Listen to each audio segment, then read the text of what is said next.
Item Number, SCP-136. Name, Naked Doll. Object Class, Euclid. Description, SCP-136 has no effect on non-humans. SCP-136 describes two phenomena. SCP-136-1 is of variable appearance, but generally manifests as a crude clay, wood, metal, or cloth doll, usually identifiable as female and usually between 10 and 30 centimeters in length. The doll appears as male in approximately 10% of viewings. SCP-136-1 has no unusual properties that can be measured empirically. Mass spectrometry of samples taken from the doll return typical results for its present material. When the doll is damaged to the extent where it no longer appears human, usually upon removal of the head or all limbs, it vanishes completely and reappears in a new configuration within a 1 meter radius.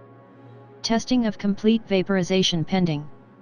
SCP-136-2 manifests only when SCP-136-1 is viewed for approximately 20 minutes, though like SCP-136-1, it has a somewhat variable form. The first indication of SCP-136-2's presence is a sound of laughter of a gender corresponding to the appearance of SCP-136-1. Personnel who hear the laughter report it as sounding creepy or scary. The laughter lasts for an interval of anywhere from 5 seconds to 2 minutes, after which is a period of silence, usually of about 5 minutes. After the period of silence, SCP-136-2 appears along with the abrupt disappearance of SCP-136-1.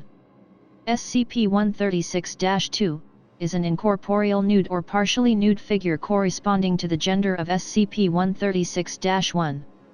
SCP-136-2, ranging in size from 1.9 to 2.1 meters, is always posed in a provocative manner and moves through the air at a slow walking pace towards the subjects.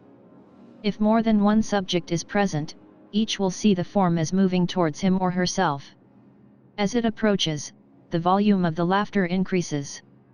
By the time SCP-136-2 is within 1 to 2 meters, the subject invariably has gone rigid in fear, collapsed, or backed up until he or she hits a wall.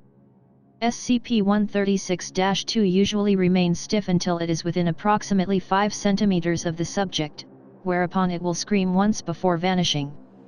10 to 15 seconds later, SCP-136-1 will reappear in its previous location in a different configuration. The apparition has a very disturbing appearance.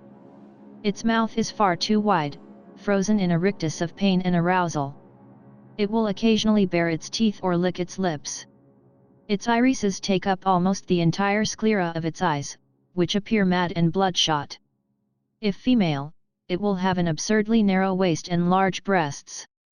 The experience of viewing SCP-136-2 is profoundly upsetting and has universally caused night terrors for up to 6 months in every single subject, possibly as a result of its psychic intrusion. After a viewing, most subjects are unable to leave the containment room without assistance. Interestingly, Class D personnel with a history of sexual deviancy still experience a strong negative reaction to 136-2. Special containment procedures. No extraordinary containment procedures are necessary. SCP-136 is to be kept in a standard 10 meter x 10 meter x 10 meter concrete containment room. SCP-136-1 is to be kept in a locked transparent plastic case, measuring 0.5 m x 0.5 m x 0.5 m, placed on a table in the center of the room. Video surveillance is unnecessary when SCP-136 is not being actively examined.